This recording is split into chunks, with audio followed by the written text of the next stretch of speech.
L'autre fait que je voulais absolument partager avec vous, c'était l'Iran. Parce que c'est démentiel. Tous les infos qui sont sorties aujourd'hui au sujet de l'Iran va céder, l'Iran ceci, l'Iran a accepté, l'Iran, les États-Unis sont sur le point de signer un accord avec l'Iran.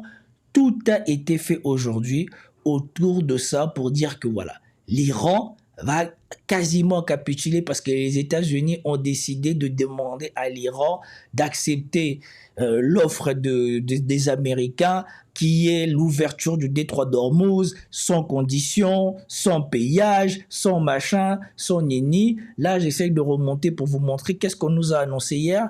Et hier, déjà, je vous avais dit qu'il est important qu'on attende qu'est-ce que les Iraniens ont à dire de cet accord et s'ils sont d'accord ou pas. Parce que la manière dont c'était présenté hier, soudainement, les États-Unis qui sont perdants, c'était les gagnants hier.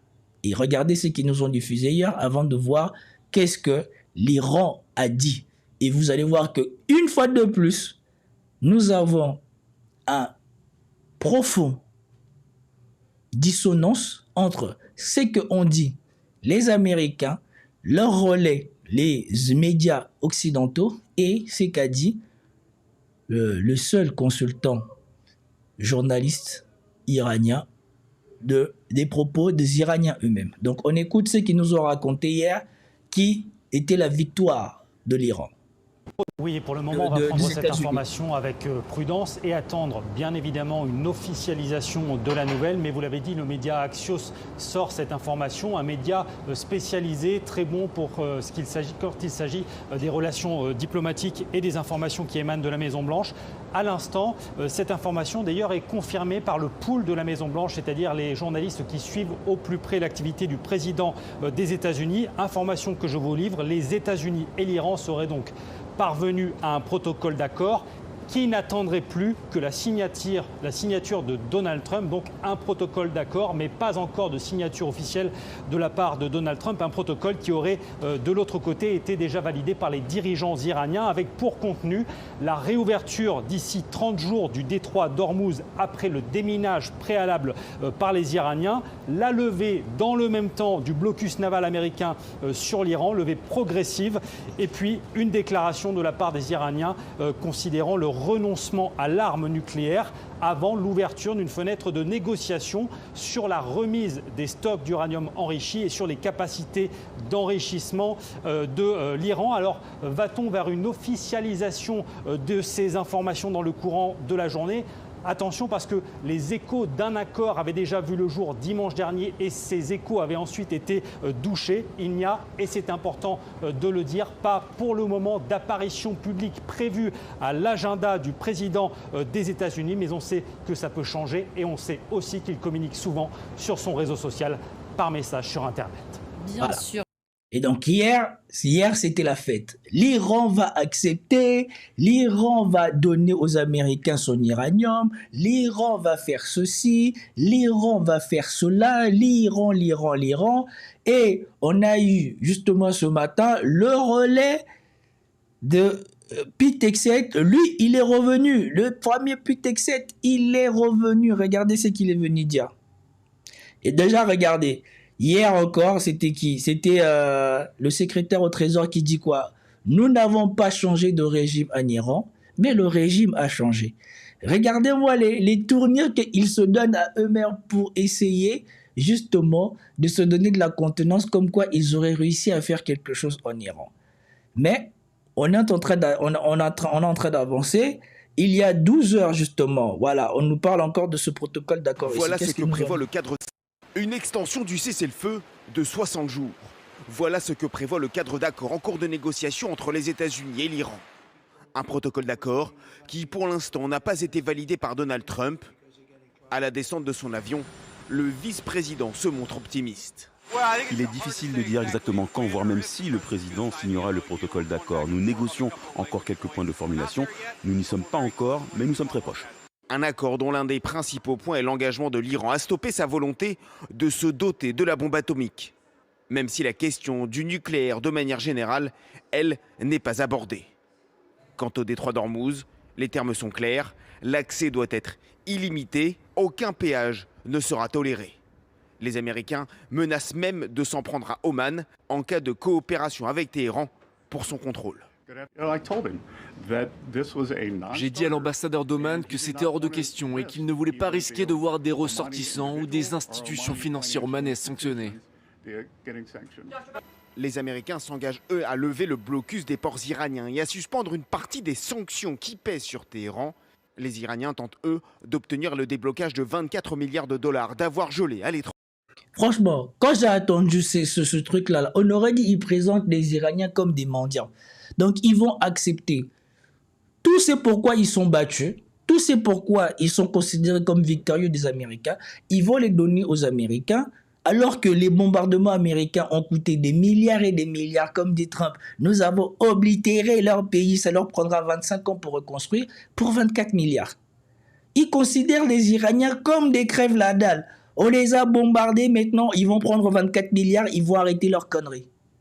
Voilà comment moi j'ai perçu ce qui était dit ici. Et ça m'avait déçu. Et je vous ai fait part hier de ma déception. Je vous ai dit que si l'Iran accepte ça, moi je comprends l'intérêt supérieur du pays à faire ça. Mais franchement, ça serait contraire à tout l'esprit de ce qu'ils ont montré. Et je vous avais dit qu'on attendra que les Iraniens parlent. Parce que vous les attendez eux. Alors que c'est à chaque fois l'Iran qui a eu le dernier mot. Une fois de plus encore ici, vous avez comment dire ça là, la manipulation de médias de masse qui toujours essaye de faire percevoir aux gens comme quoi c'est les États-Unis qui ont le mot à dire. Pour l'instant, toutes les demandes des Américains ont été rejetées par les Iraniens. Ce sont les Iraniens qui ont eu le dernier mot. Mais dans cet accord, on vous provoque on vous présente ça comme quoi on attend encore que Donald Trump valide l'accord. Alors qu'à chaque fois, celui qui a eu le dernier mot, c'était Mojaba. Il n'est pas là, on ne le voit pas, mais c'est toujours lui qui a eu le dernier mot. Mais bon, il faut toujours présenter que c'est les États-Unis qui ont le dernier mot. Ils sont en train de crever la bouche ouverte et de ne pas avoir de résultats, mais il faut les présenter comme c'est eux qui ont le dernier mot. Et ça ne va pas s'arrêter là. Regardez ce qu'ils vont diffuser ici. BFM TV, il y a 5 heures, bien évidemment. Pitexet, pour nous dire quoi? Regardez. Quand vous faites votre boulot, nos adversaires savent ce qui les attend. Soit ils essaient de faire face à la fureur de l'armée américaine, soit ils reculent. Comme le président l'a dit il y a 2 jours, je crois, pendant la réunion du cabinet, j'étais assis juste à côté. Il regarde la caméra et dit « L'Iran peut opter pour la bonne option, avec un accord. » Ou ils peuvent régler ça avec celui à ma gauche. Il se trouve que c'était moi. Mais ce n'est pas moi, c'est vous. C'est vous tous. Mais oui, comme par hasard, comme s'ils vont faire quelque chose. On a vu ce qu'ils sont partis faire à côté du site nucléaire iranien. Ils sont partis là-bas en laissant des choses, non? Mais bon, comme par hasard, soudainement là, qu'on est proche de l'accord, les Iraniens soudainement sont devenus des fiches molles et ils vont accepter tout ce qu'eux ils voulaient. Mais bon, comme par hasard, maintenant qu'on est le jour d'après, Régis Le Sommier tweet quoi? Apparemment, l'Iran et les États-Unis ne sont pas d'accord sur l'accord.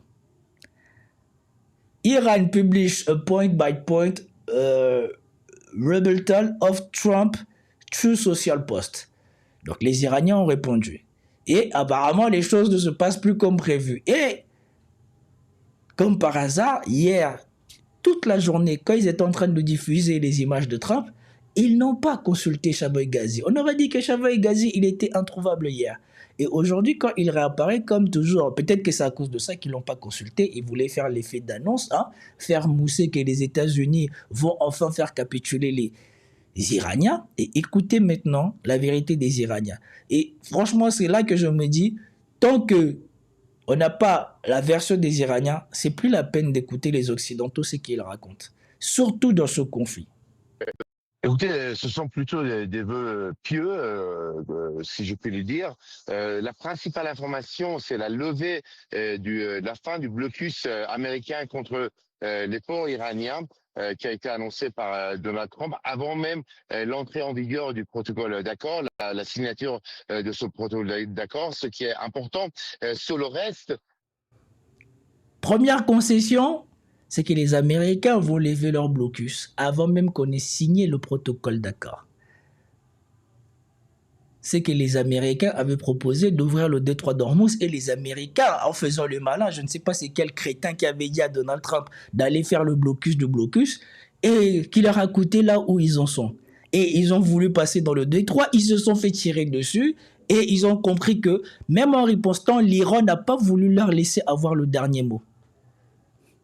Et maintenant, ils ont diffusé comme quoi ils avaient déjà trouvé un accord, ils étaient plus ou moins sur le trône de trouver l'accord et que l'Iran allait accepter les termes de Donald Trump. Et là, on vous dit, ah non, écoutez la suite. La position de Téhéran est une position de fermeté. Téhéran continuera à contrôler le détroit d'Ormuz, à imposer des taxes qui seront perçues pour le passage de chaque navire, les navires américains, israéliens ou d'autres pays ennemis, notamment les Émirats arabes unis ou encore Bahreïn, le Koweït ou de Jordanie n'auront pas l'autorisation de traverser le détroit d'Ormuz. Ça, c'est une position donc, très ferme de la part de Téhéran. En ce qui concerne le programme nucléaire iranien, il n'est pas... Donc, non seulement l'Iran veut contrôler le détroit d'Ormuz, non seulement l'Iran persiste à devoir toucher ces taxes, les fameuses taxes que les Iraniens, les taxes environnementales, la taxe carbone du détroit d'Ormuz, non seulement l'Iran met ça qu'elle veut, mais en plus de ça, elle dit, hein, les navires de tous les traîtres là ne pourront plus passer. Non, franchement, ces gens-là méritent le bravo. Ces gens-là méritent tout l'honneur qui leur est accordé par ceux qui suivent ce conflit, juste d'un point de vue, on va dire ça comment, d'un point de vue moral ou d'un point de vue de code. Chacun son code. Il y a des gens qui sont pour qu'on fasse la négociation, il y a des gens qui font pour... c'est mieux d'obtenir quelque chose que de ne rien obtenir. Moi, je suis admiratif de la position des Iraniens. Ils n'ont pas voulu la guerre. Les Américains ont absolument voulu la guerre pour aider leur copain là, Netanyahou. Et maintenant, ils ont perdu. Et c'est eux qui veulent dicter les règles de la défaite. Un peu comme les Européens. Les Européens, ils sont en train d'envoyer l'Ukraine à la destruction. Tout ça pourquoi? Parce qu'ils veulent absolument mettre la main sur l'argent de la Russie. Parce que ça leur a coûté plus que ce qu'eux ils pensaient. Eux, ils ont absolument voulu que l'Ukraine se retrouve en guerre face à la Russie, parce qu'ils pensaient que, ils allaient mettre à la Russie à genoux avec les sanctions. Ils n'ont pas arrivé. Ils pensaient qu'ils allaient mettre à genoux la Russie sur la durée. Ça, ce n'est pas arrivé. Et maintenant, ils veulent absolument sacrifier jusqu'au dernier des Ukrainiens. Et franchement, ça fait de la peine quand vous voyez des images maintenant, même des vieux qu'on va arracher à leurs femmes pour les envoyer à la guerre, pour que l'Union européenne ne perde pas son argent, qu'elle a déjà perdu. Question pour Téhéran d'envoyer à l'étranger ces stocks d'uranium enrichi, notamment les 400, le programme nucléaire iranien. Il n'est pas question pour Téhéran d'envoyer à l'étranger ces stocks d'uranium enrichi, notamment les 440 ou 50 kg d'uranium enrichi à 60%. Donc c'est un refus total de la part de Téhéran. L'Iran s'estime en position de force face aux États-Unis qui affirment les responsables iraniens n'ont pas les moyens de relancer une guerre, de s'engager dans une nouvelle guerre avec l'Iran. Ça, c'est la honte. Ça, c'est la méga honte. Comme j'ai dit, ça, c'est taper poteau. Ça, c'est la méga honte. L'Iran, un budget 50 fois inférieur aux Américains. Dis aux Américains, tu ne vas rien nous imposer, tu n'as pas les moyens de te battre contre nous. Hein? Tu t'es déjà époumoné là, tu as fait un sprint, tu n'as plus les poumons. Hein? Comme on dit, l'Iran connaît son karaté. L'Iran connaît son karaté, il a dit aux États-Unis, si tu veux, on repart. Ça, c'est au-dessus de toutes mes espérances. Ça, c'est au-dessus de tout ce que je croyais possible avant le commencement de ce conflit, où même moi-même, j'étais sceptique pour l'Iran. Aujourd'hui, attendre l'Iran, comme Savoy Ghazi, il dit, que vous n'avez pas les moyens de gagner si jamais on repart, parce qu'ils le savent. Maintenant, tout le monde le sait. C'est un faux secret. Et surtout avec les États du Golfe qui, eux, ne veulent plus être mêlés à la campagne américaine, ça veut dire que les avions américains seront beaucoup plus vulnérables. Les Américains qui vont attaquer seront beaucoup plus vulnérables. Parce que là, si c'est confirmé, leur seul couloir d'attaque, ça devient quoi? Ça devient de passer par le détroit, par le détroit par le détroit d'Ormuz, de venir à partir du Golfe. Et donc les Iraniens, en plaçant leur défense là, leurs roquettes là qu'ils tirent, que les avions américains ne peuvent pas détecter, ça va être du tir au pigeon. Donc les Américains, s'ils n'ont pas les autorisations des pays du Golfe à surveiller leur pays et qu'ils veulent reprendre les bombardements, que ce soit les Américains ou, bien évidemment, celui qui ne veut absolument pas qu'on signe cet accord, les Israéliens, ils seront cuits. Parce que ce tour-ci, on va les voir venir. Et surtout les Israéliens, eux non plus ne pourront pas voir quand les Iraniens vont les viser, quand ils vont viser leur F-35, leur F-15, leur machin et tout ça là. Ça va être du tir au pigeon. Parce que une quinzaine de bases américaines ont été totalement ou partiellement détruites. 170 de drones et avions américains ont été abattus ou endommagés. Une dizaine d'installations de radars américains ont été détruites. Donc, pour Téhéran, les États-Unis n'ont pas la possibilité, la capacité et les moyens de s'engager dans une nouvelle guerre. Donc, l'Iran adopte une position de fermeté, comme ça a été dit par le Mohammad Bagher Ghalibaf dans son tweet sur le réseau X. Pas question de céder. Ce sont lors des négociations, à la table de négociation, le message envoyé par les missiles iraniens qui sont traduits à la table de négociation. Donc, pas question d'accepter les conditions américaines. Voilà. Raison pour laquelle Donald Trump, qui hier fanfaronnait comme quoi il avait trouvé un accord avec l'Iran, est parti s'enfermer dans la room spéciale, je ne sais pas comment ça s'appelle là, pour parler ou faire un conseil spécial, parce que, une fois de plus, les Iraniens... il a lui encore mis. Hein? Franchement, l'Iran, magnifique. Ces gens-là, ils sont magnifiques. Ils me mettent en joie tous les jours quand je regarde les infos. Hier, franchement, pour moi, c'était la déprime. Parce que moi, sur le plan du symbole, l'Iran fait quelque chose d'extraordinaire. Et quand j'attendais, c'est qu'on disait que l'Iran avait accepté comme accord. Franchement, j'étais déçu. Je comprenais.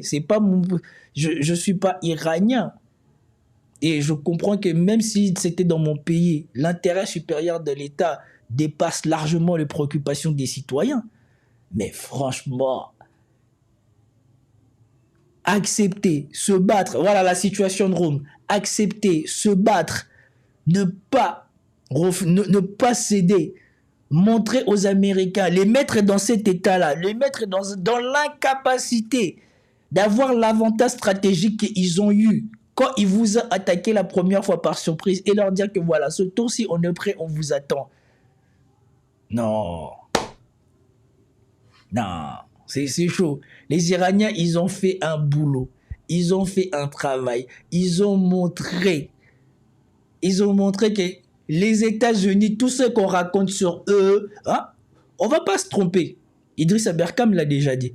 D'un point de vue de la logistique, les Américains sont sans doute en avance sur tout le monde. Comme on l'a vu, ils font des lignes de séquences d'avions qui vont des États-Unis à l'Europe, de l'Europe au Moyen-Orient, où on fait venir des trucs et tout ça. Ils ont les moyens de faire ça.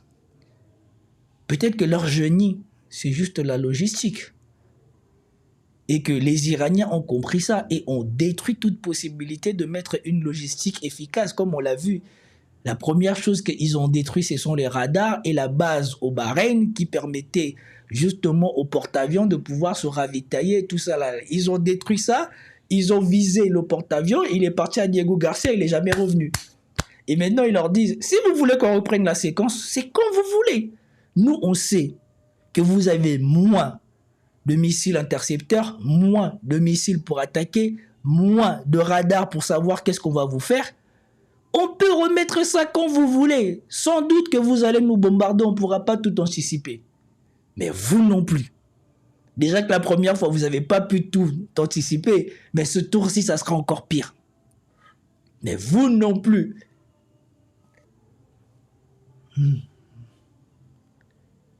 Bah oui, hier, moi je vous ai dit, hier vous êtes témoin avec moi, on a pris 5 minutes à chercher ce que les Iraniens allaient dire parce que j'étais persuadé que ces gens-là c'était des menteurs. Il y a quelqu'un qui me dit, ouais, Héritier, vous êtes un coquin et tout ça là. Et oui, parce que je sais que vous, Paula, vous étiez là hier. Hier, si vous étiez avec moi, je vous ai dit que moi, en aucun cas, je considère que ce qui est dit par les Occidentaux hier, c'était la vérité. C'était probablement quelque chose pour présenter les Américains comme les non-perdants, même pas les gagnants, les non-perdants de cette négociation. Et là, on en est presque 24 heures après, on se rend compte que ce que eux ils ont diffusé et que leurs relais ont diffusé partout dans le monde, c'était totalement faux. Et franchement, c'est pas difficile non plus de savoir ça quand vous avez suivi attentivement ces choses-là. Et comme quelqu'un dit ici, l'Iran, vous connaissez maintenant, l'Iran. Oui, c'est eux. À chaque fois, ils remplissent la joie. Moi, je suis admiratif, ô combien admiratif de ces gens-là. Je suis ô combien admiratif de ces gens-là parce que ça me rappelle un peu de moi-même. Quand je suis arrivé en France, je me souviens que par rapport à ma taille, par rapport à mon âge, j'étais plus petit. Les enfants français grandissaient, ont une meilleure croissance que moi, donc ils étaient plus grands que moi. Et souvent, il y avait des gens qui pensaient que voilà, parce que j'étais chétif, ils pouvaient vouloir s'attaquer à moi ou quoi que ce soit. Et à chaque fois, il y a même mon ami qui a grandi avec moi, à chaque fois, il m'appelait celui qui enlève son t-shirt. Dès qu'il y avait un embrouille, j'enlevais mon t-shirt, je disais, on règle ça une bonne fois pour toutes. Et ça me rappelle moi, ne jamais se coucher. Si vous voyez la taille des gens avec qui je me suis battu quand j'étais au collège, vous allez dire, attends, ils voulaient se faire défoncer. Mais oui, c'est comme ça que j'ai appris que face aux gens qui se comportent comme les Américains, face aux gens qui vous agressent, face aux harceleurs là, la meilleure des choses à faire, c'est de riposter d'une manière tellement agressive et de ne rien céder que lui-même il se dit, mon gars, vaut mieux que j'aille bolos d'autres personnes, que j'aille taper d'autres personnes, que je me prenne la tête avec lui là. Parce que ça va être plus compliqué pour moi. Parce que quand tu te bats de toutes tes forces au collège ou quoi que ce soit, les surveillants, ils sont obligés d'intervenir. Et si les surveillants, ils interviennent, le proviseur ou le principal, il sera au courant, et puis voilà. Et puis lui-même, il va commencer à avoir des ennuis parce qu'il va devoir s'expliquer et tout ça là. Bon, dans les cas des États-Unis, il va s'expliquer auprès de personne. Mais comme on dit. C'était dans quel film déjà ? Je me souviens plus le film.